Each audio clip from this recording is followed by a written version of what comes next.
Olá, aqui é o Rodrigo, começando mais um episódio do Cultbook, o canal dos clássicos da literatura.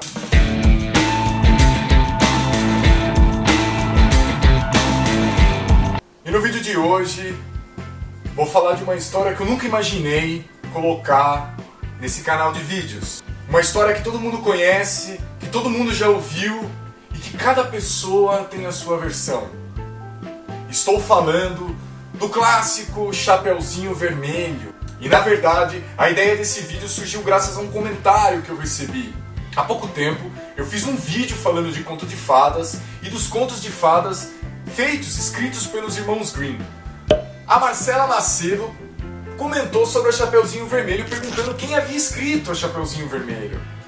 Confesso que no primeiro momento que eu vi o comentário, eu não sabia a resposta. E eu descobri muita coisa sobre a Chapeuzinho Vermelho. Além da história que todo mundo conhece da Chapeuzinho Vermelho, há uma outra história maior ainda. Primeiro, é bom lembrar que assim como os irmãos Grimm, haviam outros escritores que também compilavam folclore, que também escreviam textos, que escreviam contos e histórias baseados no que as pessoas contavam, passavam de geração em geração. Os irmãos Grimm não eram os únicos a fazer isso. Então, eu acabei descobrindo que o primeiro cara que registrou o conto da Chapeuzinho Vermelho foi um francês chamado Charles Perrault. Acontece, vou pegar aqui o livro do meu caixote literário, que o livro dos irmãos Grimm que eu encontrei também tem a Chapeuzinho Vermelho. E é curioso que entre a versão dos irmãos Grimm e a versão do cara que primeiro escreveu esse texto, francês, há detalhes diferentes, há coisas diferentes entre um e outro. Posso dizer que minha primeira surpresa em relação a Chapeuzinho Vermelho, escrita pelos irmãos Grimm, é de cunho gastronômico. Eu descobri que na cesta da Chapeuzinho Vermelho, aquela cesta preparada pela sua mãe para levar para sua avó que está doente, que mora lá depois da floresta, não havia maçãs. Na verdade, o que a Chapeuzinho Vermelho carregava na cesta era um bolo e vinho para sua avó. O que do ponto de vista de um presente faz muito mais sentido do que maçãs. Aliás, há um outro detalhe. Se você reparar bem, bolo, em português, é um anagrama de lobo. E isso não tem nada a ver. É verdade que no caso da Chapeuzinho Vermelho, o conto escrito pelos irmãos Grimm tem muitas semelhanças com a história que todo mundo conhece. A Chapeuzinho realmente conversa com o lobo na floresta, como se isso fosse uma coisa absolutamente trivial.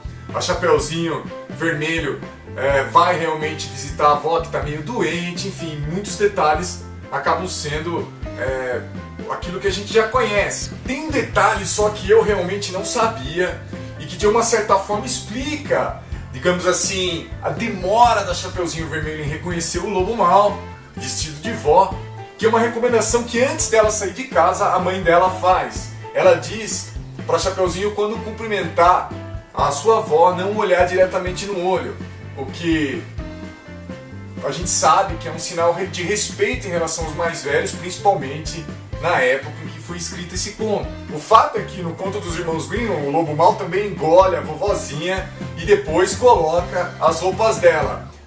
O que de uma certa maneira, apesar disso não estar escrito, faz a gente deduzir que antes de engolir a avó, o lobo tirou a roupa dela. No final do conto, e eu sei que vocês não vão ficar bravos com esse spoiler, o que acontece na obra dos irmãos Grimm é que o lobo, depois de engolir a avó e depois de engolir a Chapeuzinho, ele tá lá roncando felizão na cama da avó e o seu ronco atrai a atenção de um caçador.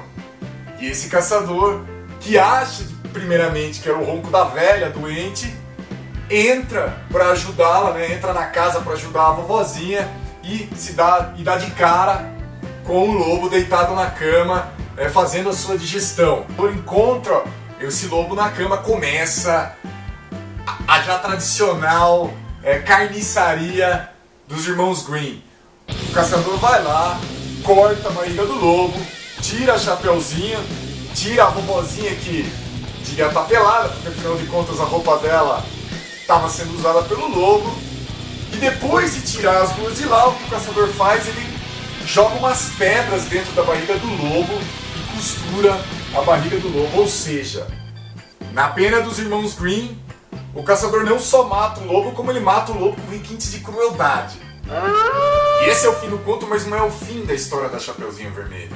Já encontraram um poema lá no século XI, onde o escritor sugere nesse poema uma história de uma certa menina vestida de vermelho e um lobo.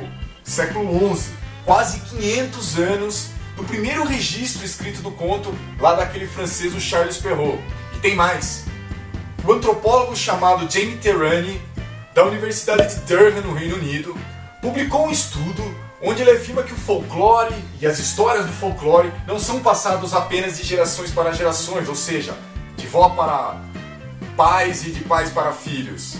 As histórias do folclore são também passadas de sociedades para sociedades. O que ele quer dizer com isso é que a história do Chapeuzinho Vermelho é há muito tempo contada ao redor do mundo.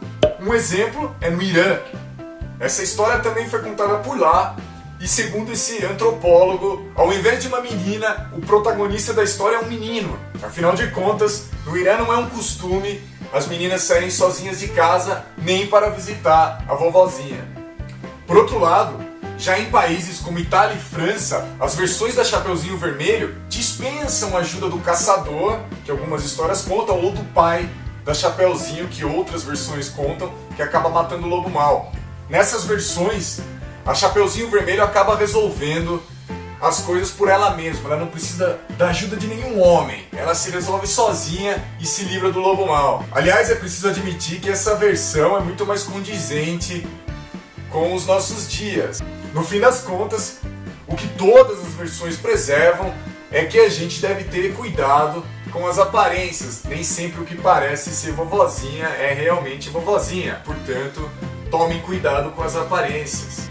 Então é isso, espero que vocês tenham gostado desse vídeo com uma história socioantropológica da Chapeuzinho Vermelho. Espero que vocês continuem fazendo comentários absolutamente pertinentes e que me fazem correr atrás de informações que eu nunca imaginei que pudessem existir. Valeu e até a próxima!